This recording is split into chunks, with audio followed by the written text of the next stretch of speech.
కేతిరెడ్డి పెద్దారెడ్డి గారింట్లో వేకువజామున కార్యక్రమం జరిగితే నరసరావుపేట ఎమ్మెల్యే శ్రీనివాసరెడ్డి గారి హాస్పిటల్ పైన ఇంటిపైన పట్టపగలు జరిగినటువంటి దాడికి సంబంధించినటువంటి విజువల్స్ మీరు చూశారు. అసలు ఎటుపోతా ఉంది పోలీసు వ్యవస్థ? ఎవరి ప్రయోజనాల కోసం మీరు పనిచేస్తున్నారో మీరు చదివినటువంటి చదువుకు సంబంధించి గారు ఒక్కసారి ఆలోచించమని చెప్పిన ఈ సందర్భంగా కోరుతా ఉన్నా.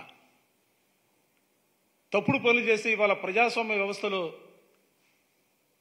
ఏ విధమైనటువంటి ఫలితాలు ఉంటాయో చూశారు.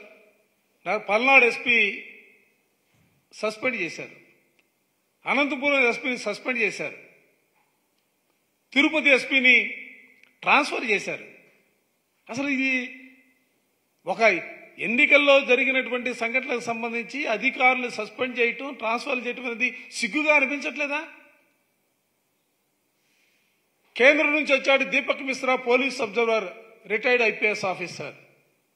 ఆయన కనుసన్నల్లో మొత్తం ఇదంతా కూడా ఆయన కనుసన్నల్లోనే మొత్తం జరిగినటువంటి పరిస్థితులు కూడా నిన్ననే ఎన్నికల కమిషన్ గారికి, గవర్నర్ గారికి అందరికీ కూడా మేము మెమోరియల్ కూడా ఇవ్వడం జరిగింది.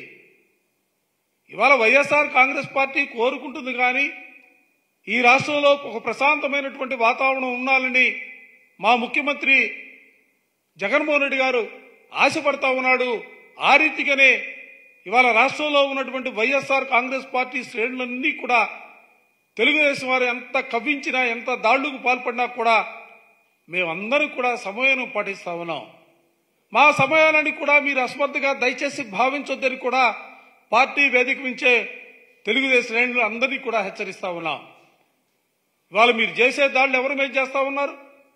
గ్రామాల్లో చూసినప్పుడు ఎస్సీలకు సంబంధించి కానీ, ఎస్టీలకు సంబంధించి కానీ, బీసీల మీద కానీ మైనార్టీలని టార్గెట్గా చేసుకుని, ఎందుకంటే ఈ వర్గాలన్నీ కూడా వైఎస్ఆర్ కాంగ్రెస్ పార్టీకి అండగా నిలబడ్డాయి, జగన్మోహన్ రెడ్డి గారి నాయకత్వాన్ని కోరుకున్నారనే భావంతోనే ఇవాళ మీరందరూ కూడా ఈ వర్గాల్ని టార్గెట్ చేసి మీరందరూ కూడా వాళ్ళపైన దాడులకి ఇవాళ మీరు ముందుకు సాగుతూ ఉన్నారు. ఇవాళ మొదటి నుంచి కూడా పేదలకి పెత్తందారులకు మధ్య జరుగుతున్నటువంటి ఈ పోరాటంలో ఇవాళ పేదలపైన పెత్తందారులు ఆధిపత్య ధోరణి చూపించడానికి, అడగదొక్కాలనే ఆలోచనతో వాళ్ళందరిపైన కూడా మీరు చేస్తున్నటువంటి దాడులు ప్రజాస్వామ్య వ్యవస్థలో మంచిది కాదన్న అంశాన్ని కూడా ఈ సందర్భంగా గట్టిగా చెప్పదలుచుకున్నా. నిన్న చెప్పాడు జగన్మోహన్ రెడ్డి గారు, గతంలో 2019లో జరిగినటువంటి ఎన్నికల ఫలితాల కంటే కూడా రేపు రాబోయే 4వ తారీఖున రాబోయే ఎన్నికల ఫలితాలు మరింతగా 51% ఓట్లు కాదు, ఓట్ల శాతం పెరిగిపోతా ఉంది. 151 సీట్లు కాదు, సీట్లు కూడా పెరగబోతా ఉన్నాయన్న అంశాన్ని చెప్పిన తర్వాత తెలుగుదేశం నాయకులు ఇవాళ కుతకుతలాడిపోతా ఉన్నారు. ఎందుకంటే జగన్మోహన్ రెడ్డి గారు చెప్పినటువంటి మాట, ఎందుకంటే 2019లో ఆయన ముఖ్యమంత్రి కాకముందే ఆ విధమైనటువంటి మద్దతు జగన్మోహన్ రెడ్డి గారికి దక్కింది.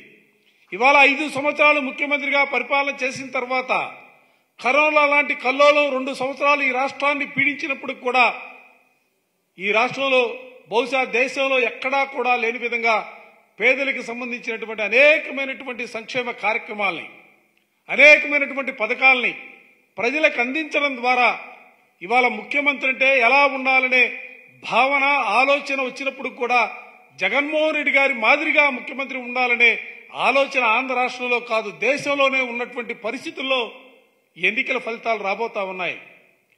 రోల్ మోడల్ కాబోతా ఉంది ఆంధ్ర రాష్ట్రం. సువర్ణ అక్షరాలతో లిఖించే రీతిలో ఫలితాలు రాబోతా ఉన్నాయి. రేపు 4వ తారీఖున రాబోయే ఫలితాలు, ఎందుకంటే ఇది పేదలకు సంబంధించినటువంటి జగన్మోహన్ రెడ్డి గారు సింగిల్ గా ఒకే ఒక మాట, నా వల్ల, నా ప్రభుత్వం వల్ల మీకు మంచి జరిగిందని భావిస్తేనే మాకు, మా ప్రభుత్వానికి మద్దతు ఇవ్వమని పాజిటివ్ ధోరణిలో ఓటు అడిగినటువంటి సందర్భం దేశంలో కూడా ఎక్కడా కూడా లేదు. రాష్ట్రంలోనే మొట్టమొదటిసారిగా చూసినటువంటి పరిస్థితులు. అందుకే ప్రజలందరూ కూడా పాజిటివ్ మూడ్తో ఇవాళ జగన్మోహన్ రెడ్డి గారి నాయకత్వాన్ని కావాలని కోరుకొని గంటల తరబడి లైన్లో నిలబడి ముఖ్యంగా మహిళలు కూడా పెద్ద ఎత్తున తరలి వచ్చి ఎన్నికల్లో ఓటు వేసినటువంటి పరిస్థితులున్నాయి. అందుకే నేను ఇప్పటికి కూడా వైఎస్ఆర్ కాంగ్రెస్ పార్టీ శ్రేణులందరికీ కూడా విజ్ఞప్తి చేస్తా ఉన్నాం, సమయం పాటించండి. 4వ తారీఖున ఫలితాలు వచ్చిన తర్వాత ఈ రాష్ట్రంలో జగన్మోహన్ రెడ్డి గారు మరోమారు ముఖ్యమంత్రిగా పదవీ బాధ్యత స్వీకరించిన తర్వాత రాష్ట్రంలో జరిగినటువంటి అన్ని ప్రాంతాలలో ఏ విధంగా తెలుగుదేశానికి సంబంధించినటువంటి కార్యకర్తలకు కానీ వాళ్ళు నాయకులు కానీ దాడులకు పాల్పడినటువంటి వైనాలపైన ప్రత్యేకమైనటువంటి దర్యాప్తు ఉంటుంది.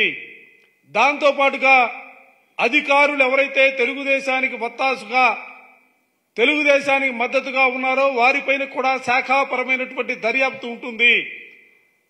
ఎవరైతే ప్రజాస్వామ్య విలువలను మంటగలిపారో వారందరిపైన కూడా దర్యాప్తు చేయించి కఠినమైనటువంటి చర్యలు తీసుకోబోతున్నామన్న అంశాన్ని కూడా ఈ సందర్భంగా చెబుతూ చంద్రబాబు నాయుడు ఇప్పటికే బాబు తెలుగుదేశం నాయకులు కార్యకర్తలు గమనించండి, చంద్రబాబు నాయుడు ఈ రాష్ట్రం నుంచి వెళ్లిపోయాడు, ఎక్కడో తీర్థయాత్రలు చేసుకుంటా ఉన్నాడు. ప్రజాస్వామ్యం ఇది ఎందుకంటే ఈ ఎన్నికల్లో గెలవలేమనే భావన ఆలోచన అతనికి వచ్చింది. అందుకే తీర్థయాత్రల పేరుతో రోజు ఒక దేవస్థానంలో తిరుగుతా ఉన్నాడు. నేను తిరగడాన్ని నేను వ్యతిరేకించను, కానీ దయచేసి ఎందుకంటే తెలుగుదేశం నాయకులు ఫలితాలు రాకముందే ఓటమిని అంగీకరించే పరిస్థితుల్లో ఇవాళ వాళ్ళ భావనలు కూడా ఉన్నటువంటి పరిస్థితులు కూడా ఈ సందర్భంగా చెబుతూ మరోసారి చెబుతా ఉన్నాం, సమయం పాటిస్తా ఉన్నాం. మేము పాటించే సమయాన్ని మీరు అసమర్థగా దయచేసి భావించొద్దు. మా నాయకుడు క్రమశిక్షణ మాకు నేర్పించాడు. మా నాయకుడు ప్రజాస్వామ్య విలువల్ని ఏ విధంగా అమలు చేయాలన్న అంశాల్లో ఎప్పటికప్పుడు మమ్మల్ని ముందుకు తీసుకెళ్లే కార్యక్రమాన్ని తీసుకుంటా ఉన్నారు. మాకు ప్రజాస్వామ్యం పట్ల నమ్మకం ఉంది. అందుకే రేపు 4వ తారీఖు జరిగే ఎన్నికల్లో వైఎస్ఆర్ కాంగ్రెస్ పార్టీ ఓ బ్రహ్మాండమైనటువంటి మెజార్టీతో గెలవబోతుందన్న అంశాన్ని కూడా ఈ సందర్భంగా చెబుతూ ఎన్నికల ప్రక్రియ అయిపోయింది. రాష్ట్రంలో ప్రశాంతమైనటువంటి వాతావరణం కావాలా, ఎన్నికల ఓట్ల లెక్కింపు రోజు కూడా ఎవరైతే దురుసుగా ప్రవర్తించారో వారందరినీ కూడా అవసరమైతే జైలుకు పంపించే కార్యక్రమాన్ని కూడా అధికారులు తీసుకోవాలని చెప్పి నేను ఈ సందర్భంగా మరోమారు రిక్వెస్ట్ చేస్తా ఉన్నాను.